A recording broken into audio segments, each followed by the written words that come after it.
Assalamualaikum warahmatullahi wabarakatuh. Alhamdulillah, salatu wassalamu ala rasulillah, amma ba'd. Kaum muslimin yang dirahmati Allah subhanahu wa ta'ala, kita tahu bahwasanya negara kita ini memang mayoritas penduduknya beragama Islam. Kemudian para pejabatnya juga mayoritas beragama Islam. Akan tetapi sistem pemerintahan yang digunakan itu tidaklah menggunakan syariat Islam secara penuh. Salah satu hal yang besar yang menjadi perselisihan dan perdebatan adalah masalah metode dalam menentukan calon pemimpin, ya. Karena memang proses penentuan, ya, atau metode di dalam memilih atau menentukan seorang pemimpin di negara kita ini bukan memakai syariat Islam. Kalau di dalam syariat Islam itu nggak boleh seseorang mengorbitkan diri, mempromosikan dirinya supaya dipilih oleh umat untuk menjadi pemimpin. Ya. Dan kita tahu, tinggal beberapa hari lagi negara kita ini akan memiliki hajat yang besar, hajat demokrasi, yaitu pemilihan presiden. Lalu bagaimana pendapat para ulama tentang adanya sistem pemilihan pemimpin dengan sistem demokrasi yang seperti diterapkan di negara kita ini, ya, dengan mengadakan pemilihan. Apakah boleh kita mengikuti proses demokrasi, proses pemilihan umum atau tidak, ya? Dan ini menjadi perselisihan yang kadang-kadang membuat urat leher itu tegang.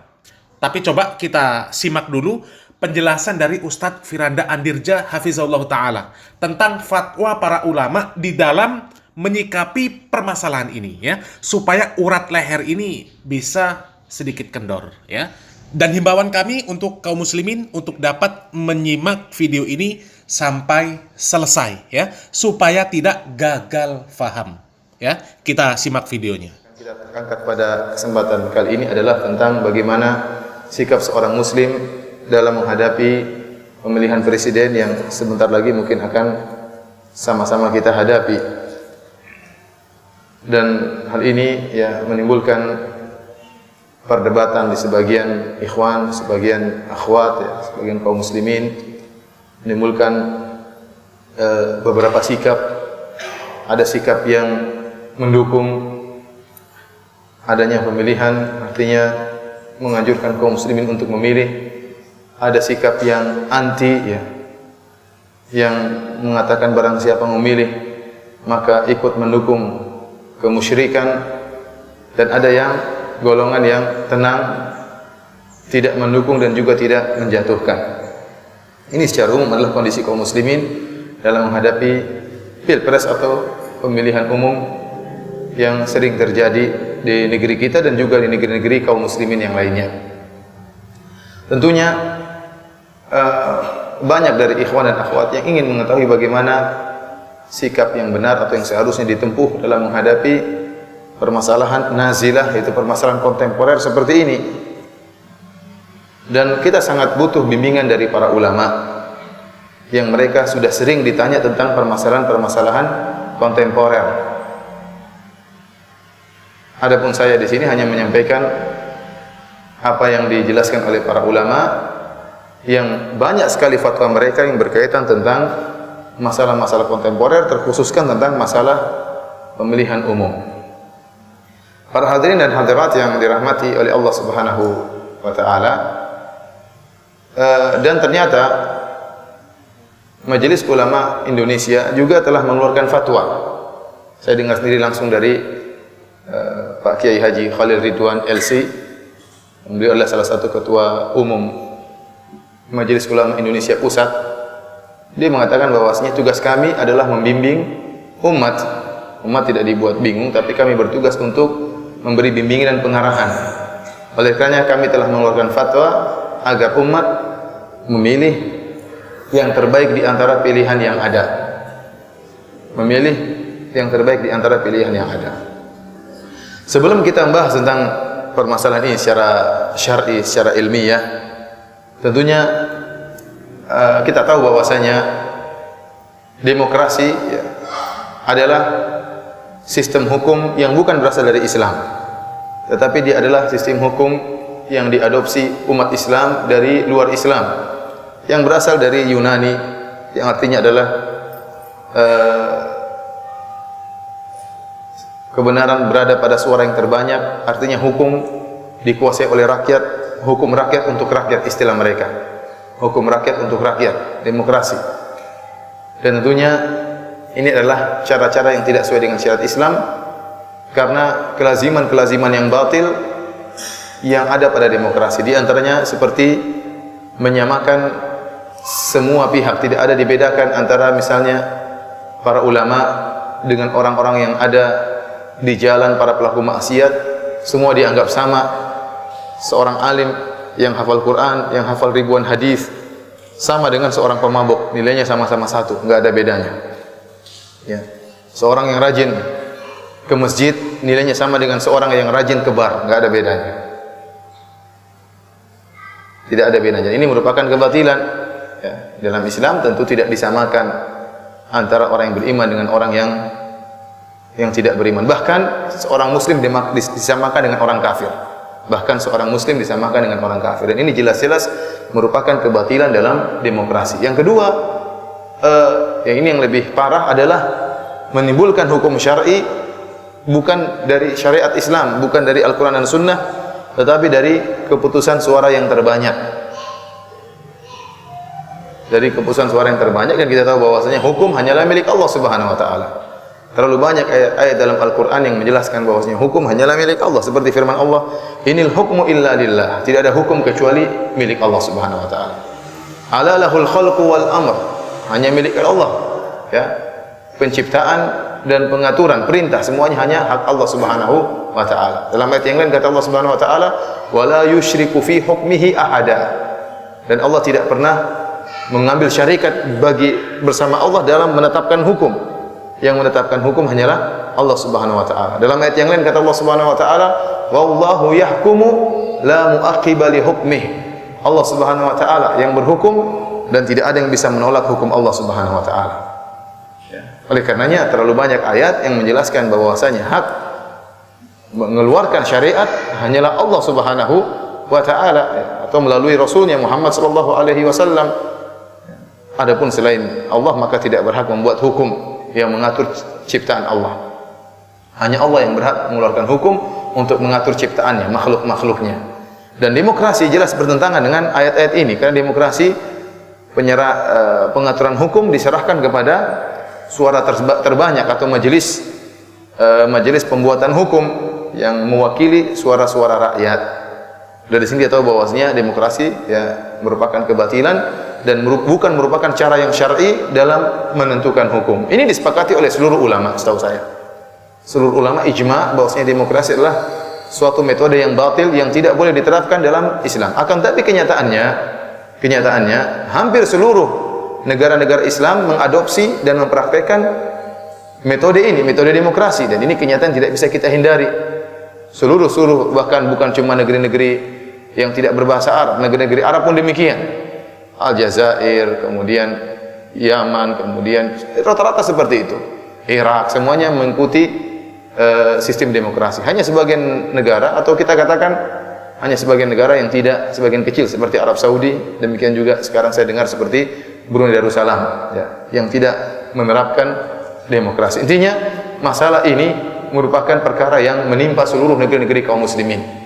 Oleh karena saya katakan ini masalah kontemporer, bukan perkara yang baru bagi para ulama. Telah terjadi pemilu-pemilu di berbagai macam negara, di Kuwait misalnya, kemudian di Irak misalnya, di Yaman misalnya, Aljazair, negara-negara Arab, ya. Belum lagi kalau kita bicara negara-negara di luar Arab, banyak sekali, seperti Indonesia dan yang lainnya.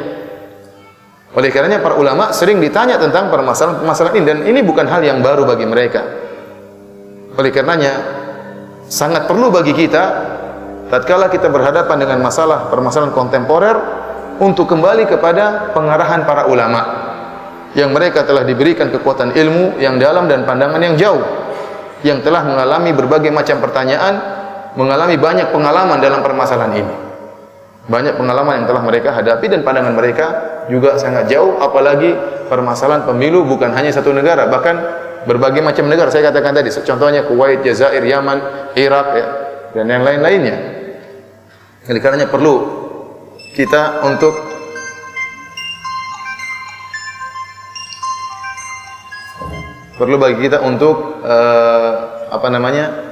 memperhatikan bimbingan para ulama dalam hal ini. Para hadirin rahmatillah subhanahu wa ta'ala, kalau kita perhatikan fatwa-fatwa ulama tentang masalah ini, ya, kita dapati jumhur ulama, mayoritas ulama, bahkan hampir-hampir mereka semua sepakat tentang bolehnya memilih kalau ada beberapa calon yang hendak mencalonkan diri mereka, maka hampir seluruh ulama memfatwakan untuk memilih calon yang terbaik di antara calon-calon yang ada. Hanya segelintir kecil ulama yang menyatakan tidak boleh secara mutlak. Setahu saya, sepanjang sepengetahuan saya, ya, ulama yang tidak memperbolehkan seperti Syekh Muqbil rahimahullahu taala. Syekh Muqbil rahimahullahu taala yang secara mutlak tidak memperbolehkan adanya ikut-ikutan nyoblos dalam pemilu. Demikian juga misalnya saya dengar dari Syekh Rabi Al-Madkhali, ya, yang beliau juga menyatakan tidak boleh memilih, meskipun ada fatwanya yang sebelumnya yang cenderung untuk memilih berdasarkan fatwa ulama kibar, para ulama besar. Tapi ada kaul beliau yang lain, pendapat beliau yang lain yang menyatakan tidak perlu memilih, ya, dengan alasan-alasan dan hujah-hujah yang beliau sampaikan. Akan tapi kalau kita lihat ulama yang lainnya, semuanya menyuruh untuk memilih. Contohnya para ulama besar seperti Syekh bin Baz rahimahullahu taala. Kemudian Syekh Ibnu Al-Utsaimin rahimahullahu taala, Muhammad bin Shalih Al-Utsaimin. Kemudian contohnya Syekh Al-Albani rahimahullahu taala. Kemudian contohnya mufti yang sekarang Abdul Aziz Al-Syekh. Contohnya Lajnah Daimah, yaitu Lajnah Daimah adalah lembaga fatwa resmi dari Arab Saudi yang tidak diduduki oleh kecuali ulama-ulama besar. Contohnya seperti Syekh Abdul Muhsin Al-Abbad hafizahullah taala. Ya, contohnya juga Syekh Ubaid Al-Jabiri hafizahullah taala. Contohnya juga Syekh Saleh Al-Wahaidan yang dulu merupakan ketua Mahkamah Agung di Arab Saudi. Kemudian banyak sekali para ulama. Contohnya lagi seperti murid-muridnya Syekh Albani, Ali Hasan, kemudian Masyhur Hasan dan yang lainnya. Semuanya membolehkan untuk memilih. Apa hujah yang membolehkan memilih dan apa hujah yang mengatakan tidak boleh? Dari sini, sebelum saya menyampaikan hujah-hujah, maka sangat jelas bagi kita, ini masalah permasalahan khilafiyah, dan ternyata mayoritas ulama menyatakan boleh untuk memilih. Hanya segelintir kecil yang menyatakan tidak boleh memilih. Terutama ulama-ulama yang masih hidup sekarang kebanyakan menyuruh memilih. Oleh karenanya aneh kalau kemudian timbul misalnya orang-orang yang tidak memilih, menghina orang-orang yang menganjurkan untuk memilih dengan mengatakan mereka ikut hawa nafsu misalnya, atau mereka misalnya menyesatkan umat misalnya, atau menggiring umat kepada kesesatan misalnya. Ini tidak benar, ini tuduhan yang tidak benar. Kita pun tidak berani berbicara tentang masalah ini kecuali dengan bimbingan para ulama. Bahkan teman-teman sudah bertanya langsung kepada para ulama yang masih hidup sekarang ini. Dan para ulama yang akan datang di negeri kita juga rata-rata menyuruh memilih, ya. Artinya dari guru-guru kita seperti sekarang Syekh Ibrahim Ar-Ruhaili, kita sudah tanyakan langsung. Syekh Abdul Malik Ramadan yang akan datang juga membolehkan, ya. Yang punya buku judulnya Madariku An-Nazar, yaitu pandangan tajam dalam masalah politik, dia membolehkan untuk memilih. Artinya justru sebaliknya, orang-orang yang menuduh bahwasanya sebagian ikhwan yang membolehkan memilih dengan tuduhan yang tidak-tidak, seakan-akan mereka menutup mata. Mana fatwa-fatwa ulama yang membolehkan, seakan mereka tidak mau lihat. Ini ulama terlalu banyak yang membolehkan. Yang tidak membolehkan sebutkan berapa orang. Yang membolehkan terlalu banyak, semuanya. Yang sudah meninggal dunia pun masih hidup sekarang. Lajnah Daimah sekarang, ulama besar di Arab Saudi, semuanya membolehkan. Oleh karena justru perkaranya sebaliknya, mereka menuduh kita yang menyuruh untuk memilih, dikatakan manhajnya enggak benar, menyimpang. Kita bilang, loh, bagaimana kita ikut para ulama, kemudian dituduh yang tidak-tidak, sementara kalian ikut siapa? Oleh karena tidak perlu kita menuduh yang lain. Silakan masing-masing menjalankan pendapat yang dia yakini tanpa harus menjatuhkan pihak yang lain. Ya, kalau seandainya harus menjatuhkan, maka kita berhak untuk lebih utama untuk menjatuhkan. Bukan kita yang dijatuhkan, namun kita tidak melakukan demikian. Kita tidak melakukan demikian. Sementara mereka-mereka yang melarang atau mengarahkan masyarakat untuk golput misalnya, ya, disertai dengan menjatuhkan para ustadz atau para dai yang menyuruh kepada memilih, padahal para dai tersebut hanya menjalankan fatwa para ulama. Para hadirin rahmati oleh Allah Subhanahu wa taala, sekarang kita akan mencoba menjelaskan permasalahan khilafiyah agar kita tahu masing-masing punya dalil, agar kita tidak mudah melepaskan lisan kita ini untuk menjatuhkan saudara kita yang mungkin berbeda pendapat dengan kita, ya. Dan saya sempat baca tuduhan-tuduhan yang mengerikan, ya, menjatuhkan, mengejek, menjelek-jelekan, perkataan-perkataan tidak pantas keluar dari anak jalanan, apalagi keluar dari seorang ustaz, tidak pantas. Namun terucapkan, ini perkara yang menyedihkan. Tidak dewasa dalam menghadapi permasalahan khilaf, tidak siap untuk diselisihi, tidak siap. Kalau para ulama besar seperti Imam Syafi'i, Imam Malik, Imam Ahmad, Abu Hanifah siap untuk diselisihi, siap untuk dikritiki. Bagaimana orang-orang yang kroco-kroco seperti kita ini tidak siap untuk dikritiki, tidak siap untuk diselisihi. Terus bagaimana manhaj Ahlus Sunnah dalam menghadapi permasalahan khilafiyah? Dia mengatakan itu ulama semua salah, ini yang benar. Itu kan menurut kamu jangan paksakan. Kecuali ada turun ayat dari Al-Quran tidak boleh memilih, ya itu baru kita semua tunduk. Kalau saya menyelisih, sesatkan saya, mungkin saya kafir. Kalau turun ayat dari Al-Quran mengatakan tidak boleh milih, atau Nabi mengatakan tidak boleh milih, Nabi mengatakan misalnya suatu zaman akan datang pemilihan umum, jangan pilih, ya. Kalau ada yang menyelisih, kafir, bisa jadi kafir.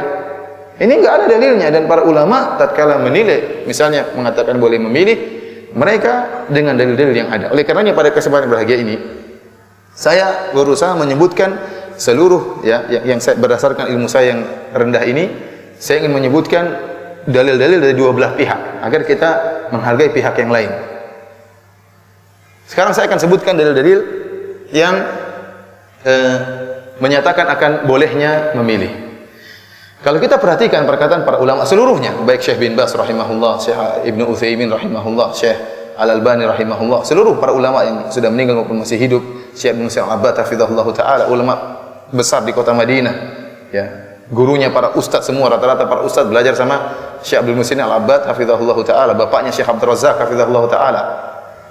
Semuanya menyebutkan kaidah yang masyhur dalam kaidah fikih, yaitu irtikabu akhafidh dhararain, yaitu menempuh kemudaratan yang paling ringan. Ini kaidah yang mereka sebutkan. Kenapa dibolehkan pemilu? Dalam rangka untuk menempuh kemudaratan yang paling ringan. Artinya apa? Demokrasi itu suatu kemudaratan, tetapi kita berusaha memilih kemudaratan yang paling ringan. Nah, kaum muslimin, itu tadi penjelasan dari Ustadz Firanda Andirja hafizahullah ta'ala tentang bagaimana para ulama menyikapi adanya sistem demokrasi ini, ya. Secara spesifik yang kita bahas adalah masalah pilpres.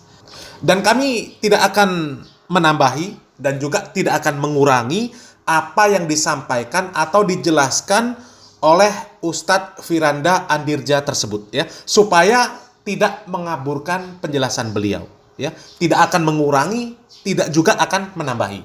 Jadi yang sudah menyimak apa yang sudah dijelaskan oleh beliau tinggal menentukan sikap, ya, tinggal pilih pendapat mana yang mau diambil.